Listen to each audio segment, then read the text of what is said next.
This chapter begins kind of certainly the winding up of the course in the last few chapters, and it uh, so it begins actually dealing with an educational setting.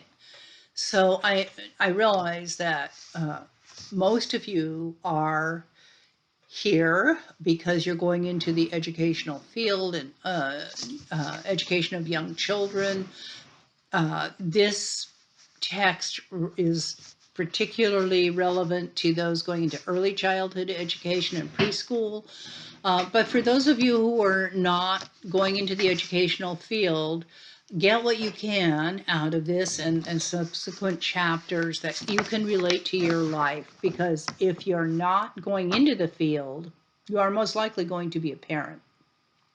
So you can think about this from the other side as we go through these last few chapters, because so much of it is about working with the family and working with parents.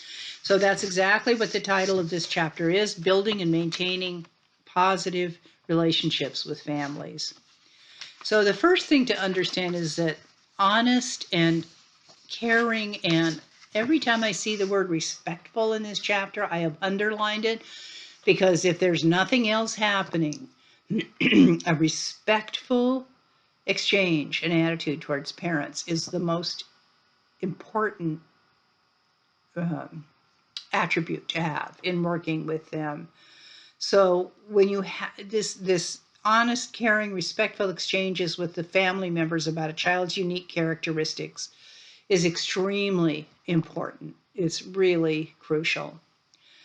It helps to bridge the child's experience between the family and the school. And then it also supports the child's sense of belonging at school, because there's good feedback between parents and family members. The child can observe that there's a respect, mutual respect, and a pleasant relationship going on. And the other thing to remember as a teacher is that families are the first teachers. And once again, even if you're not going into the educational field, think about this. As a parent, you are the first teacher. And teachers really need to remember that parents are the first teacher. And that means that you need to understand and once again, respect the values of the child's family.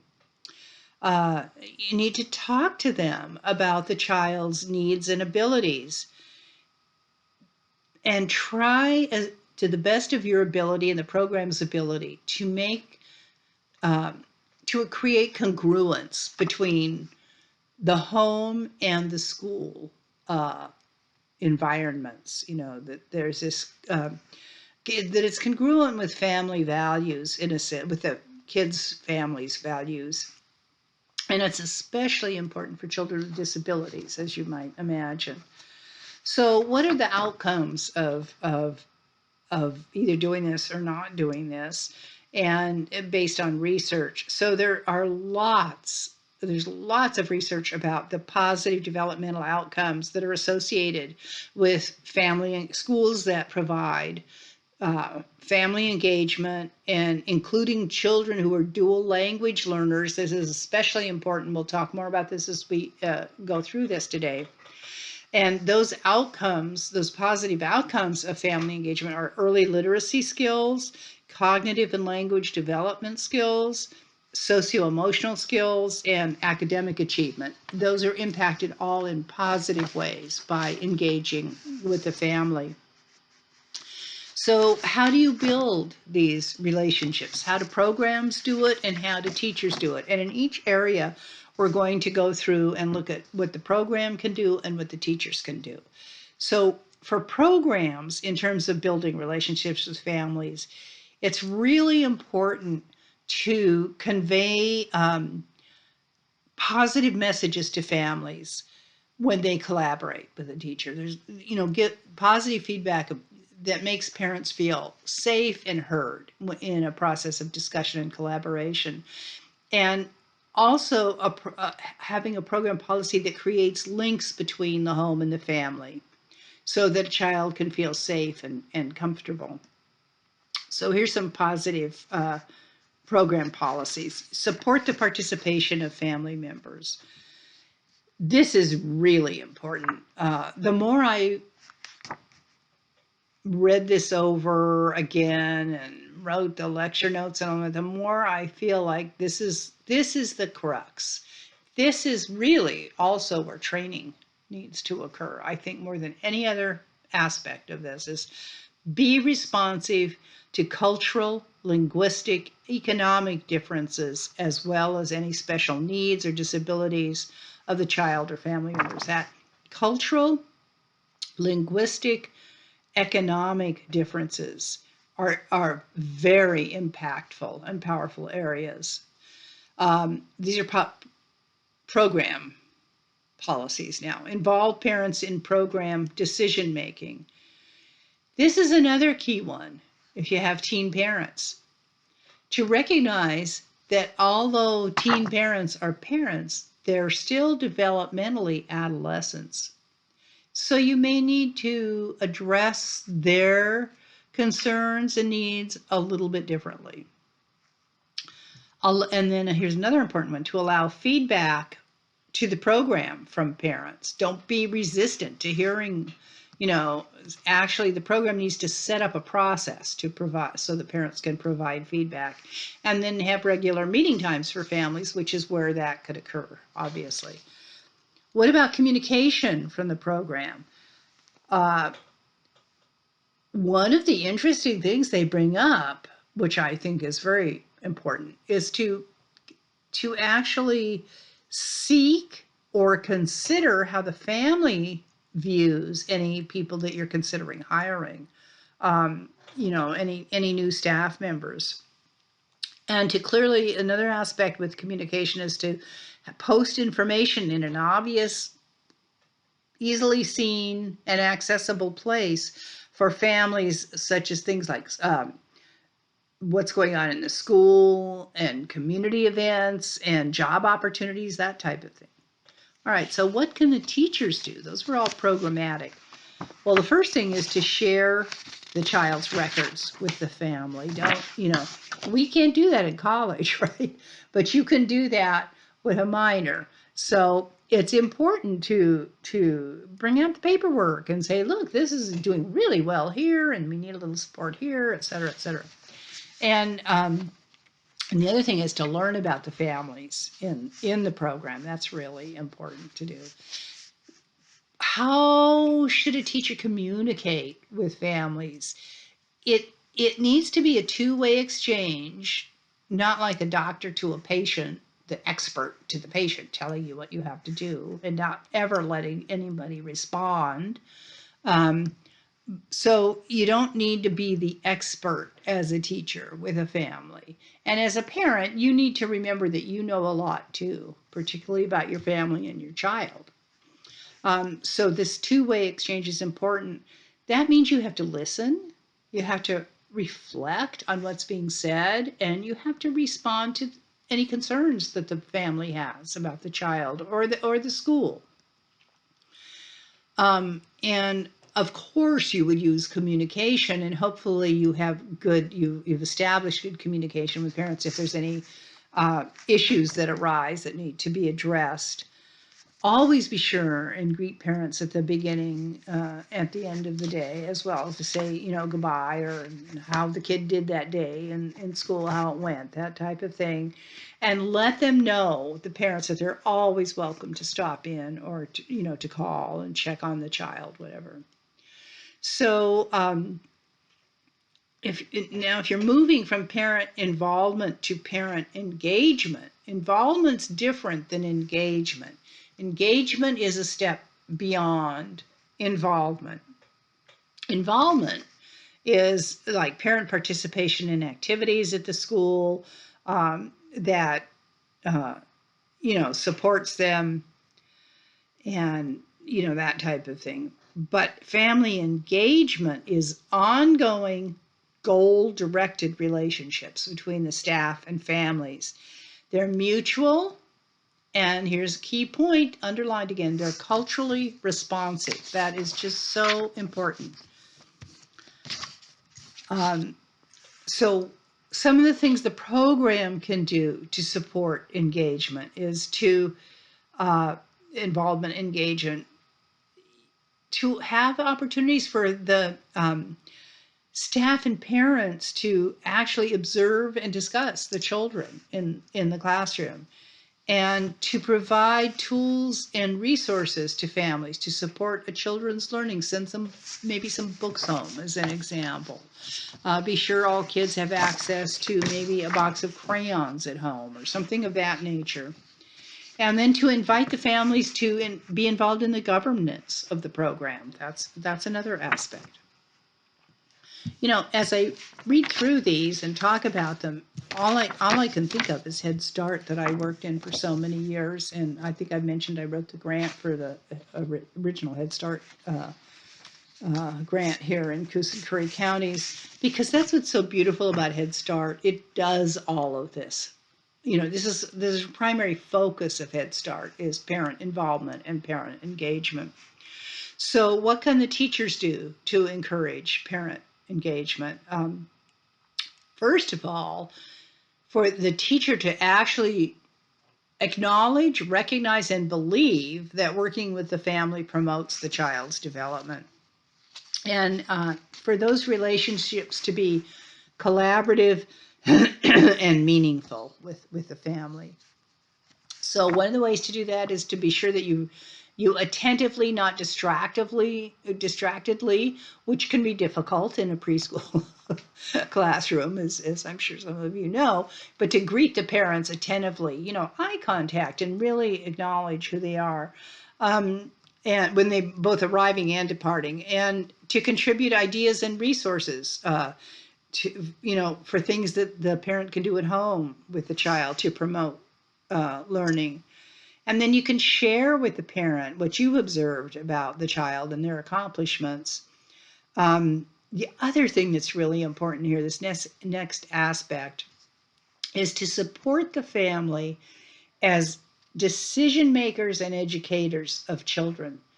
If you give them that authority, excuse me, many of them will take it. Many of them have never been offered or thought of as having authority about anything. And so for you to acknowledge that is a very powerful gift to give parents. And then also to discover the family's goals, aspirations, and concerns. Excuse me, I have a drink of water. Maybe I can stop coughing. Now, here's a key one, is home language. Depending on what geographic area you're working in the United States, this has greater or lesser relevance to you. But practically, you know, I would say every region of the United States, there are going to be families whose English is not their first language, and therefore the children are in that situation as well. So it can be challenging, as I'm sure some of you know as well, to engage families from diverse linguistic and cultural backgrounds. But the way to do that is by talking as best you can to them and getting them to share as much as they either are able to or willing to, how you can support the home language in the classroom. And that may actually require translators or interpreters. That may be the only way initially in the beginning that can happen. And that's a programmatic issue. So teachers, one of the things you can do is learn some words in the child's language. Boy, the more language we know, the better in this world for ourselves, for our brains as well. So things like simple things initially, greetings, names of the family and the family members, any words of comfort that you can ask the mom about, and then objects and places, obviously. You know, the beauty of that is you can let the child teach you the name of an object in the classroom or something of that nature. And then, you know, finding and using any kind of resources you can that facilitate communication with the family in the home language. So this next little piece is something called acknowledge, ask, and adapt. And it's a process, but for doing those things we just talked about. The step one is acknowledge, which is recognition and awareness. This is where I said I really got kind of charged up thinking about training and how to support teachers in this process and programs. So having the recognition and the awareness of the different cultural assumptions about child development, that's huge. All cultures don't have the same ideas about how children develop, what they need, etc., as we do in a Western industrialized society.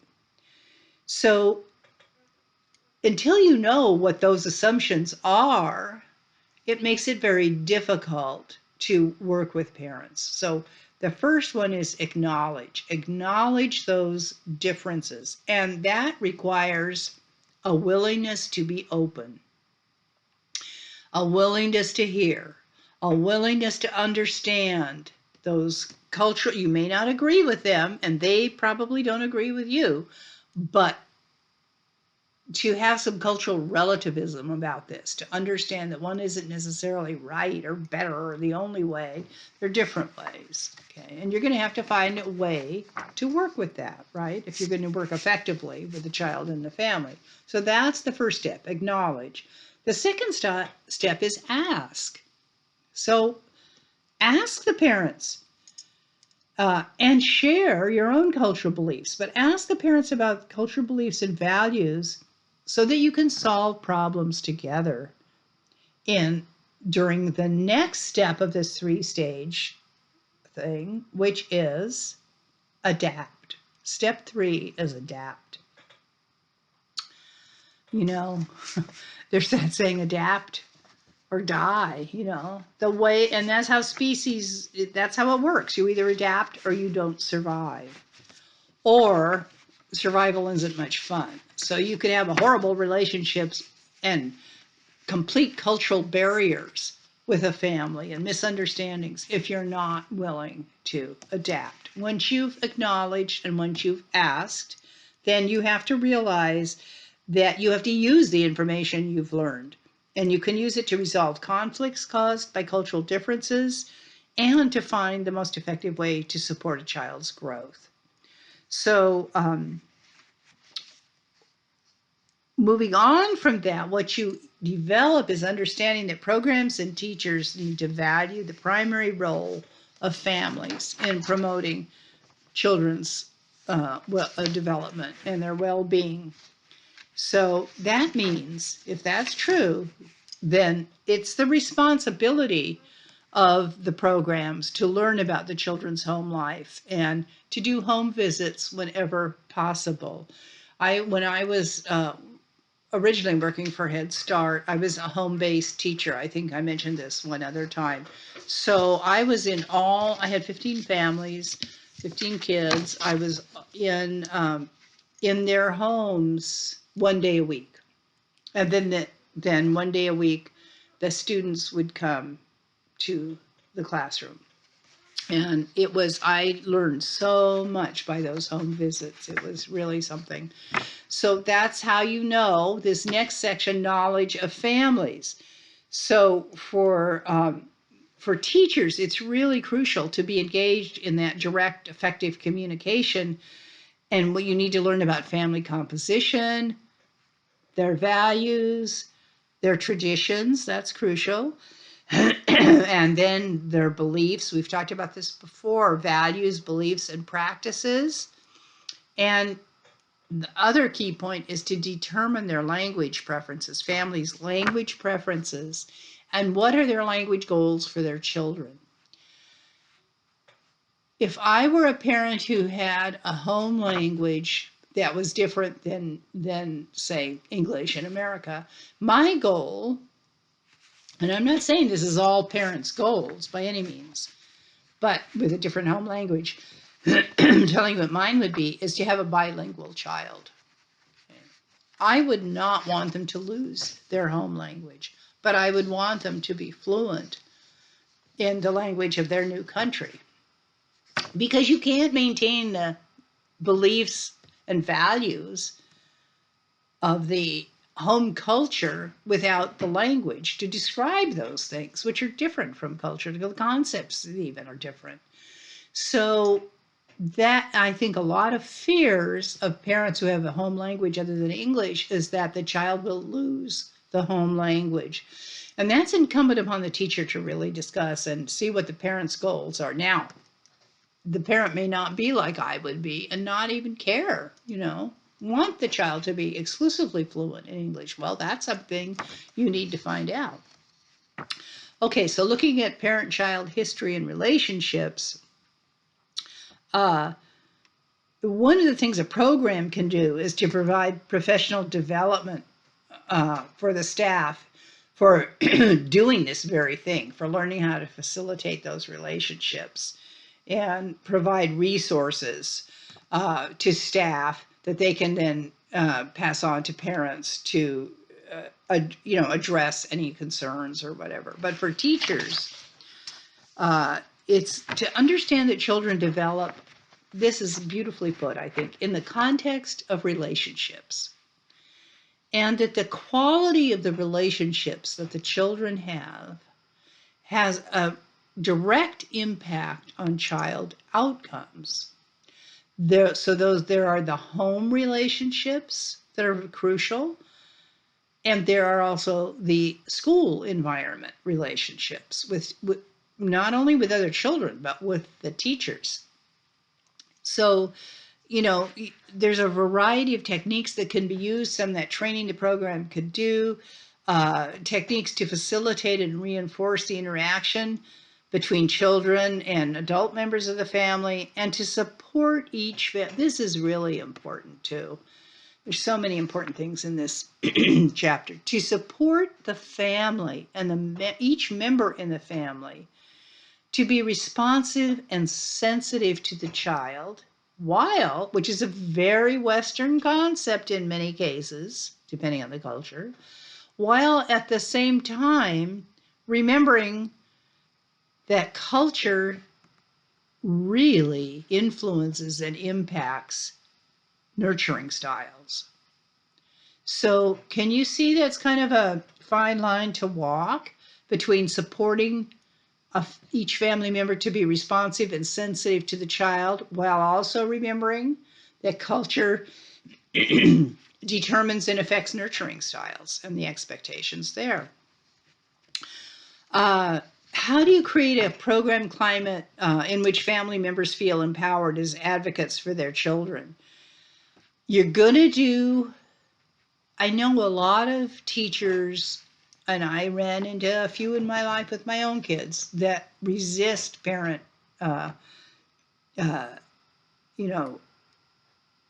being advocates for their children. We even today have a derogatory terminology for it, and there's some justification for that, called helicopter parents. I mean, yes, you can overdo advocacy for your children, but that's not the problem. You're probably going to find too much unless you're in the really higher echelons of social class, in a preschool setting, particularly like in a Head Start program, which has income, thresholds that have to be met and that type of thing. So your goal is going to be more to have parents feel that they're empowered and included to be advocates, that it's okay for their children. And what happens when you do that, the research shows that they become advocates for their children then in a lot bigger world. They get some practice doing it, right? And some sense of their ability to do it, so that they can then be advocates for their children with other service providers and in a variety of other situations.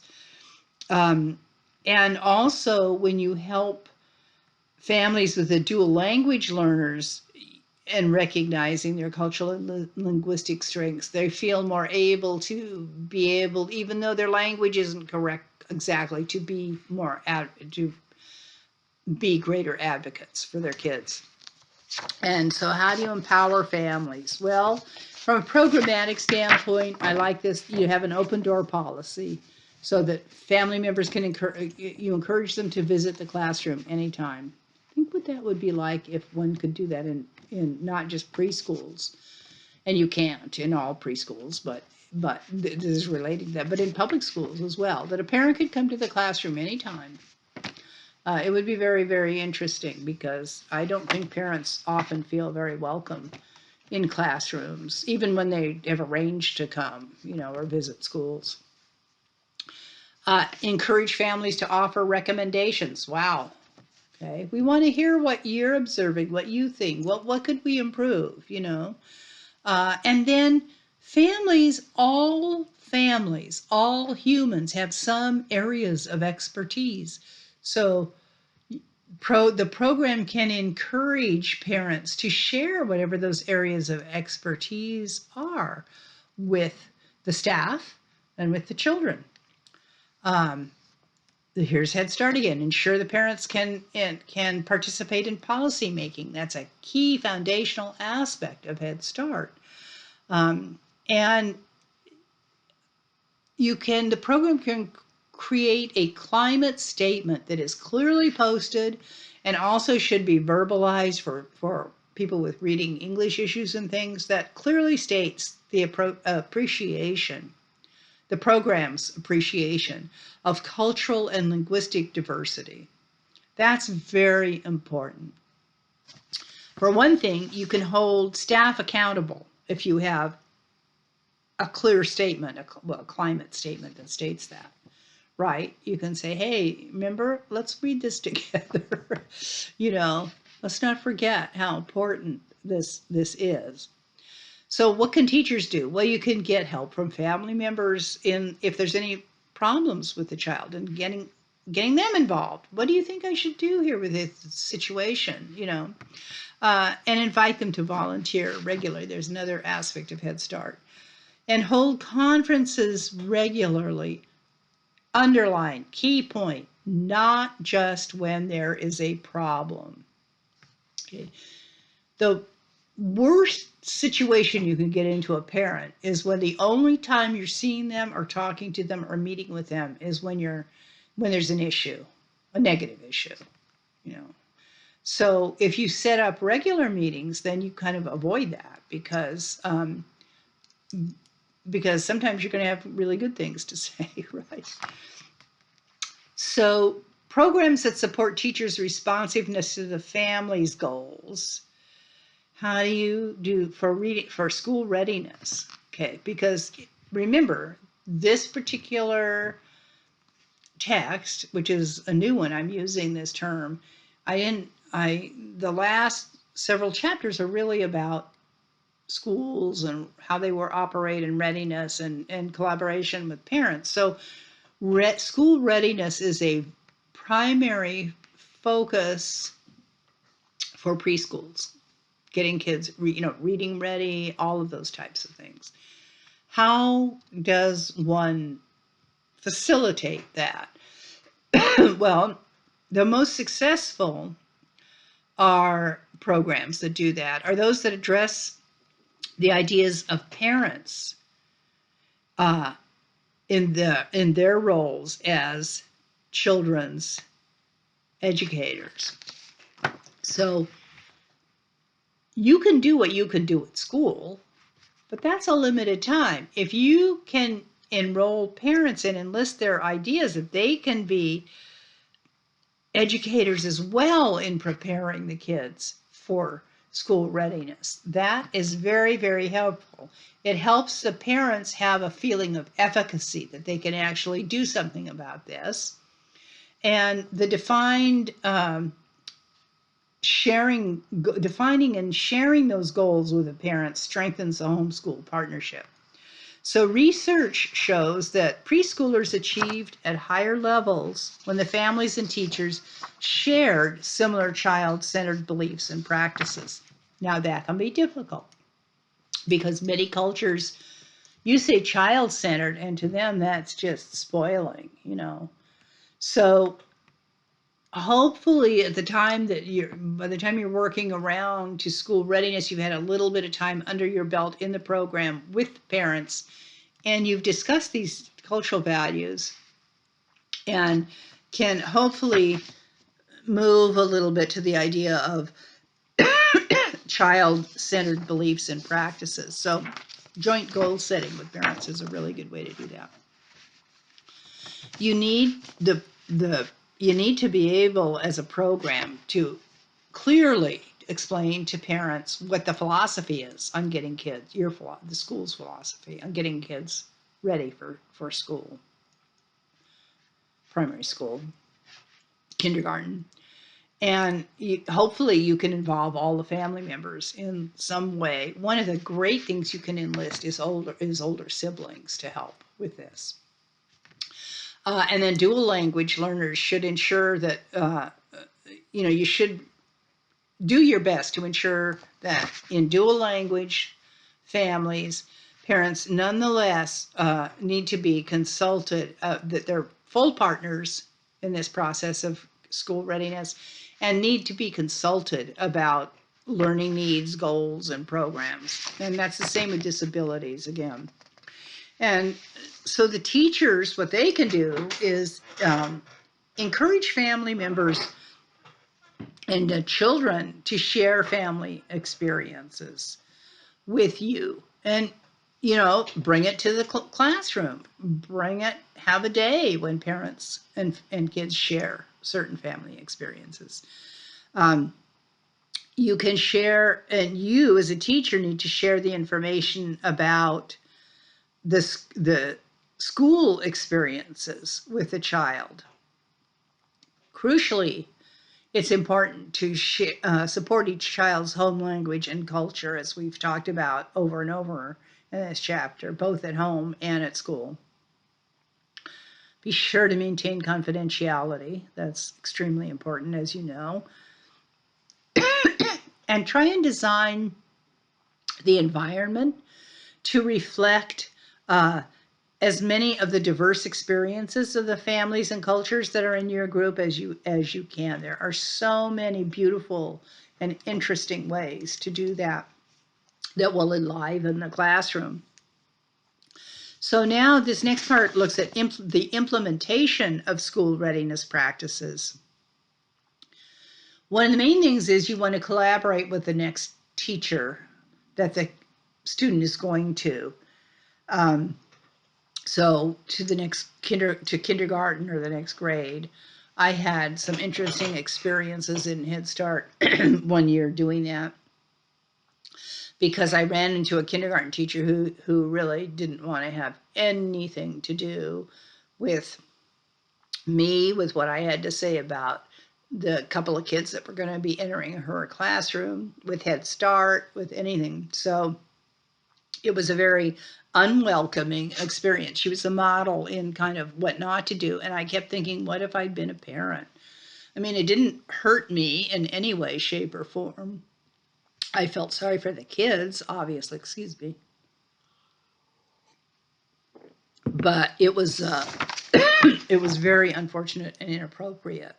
So I chuckled when I came to this part where it says, collaborate with a teacher of the next grade or kindergarten. Hopefully you won't have that experience. And then, of course, there's, the program can provide professional development for the staff on school readiness.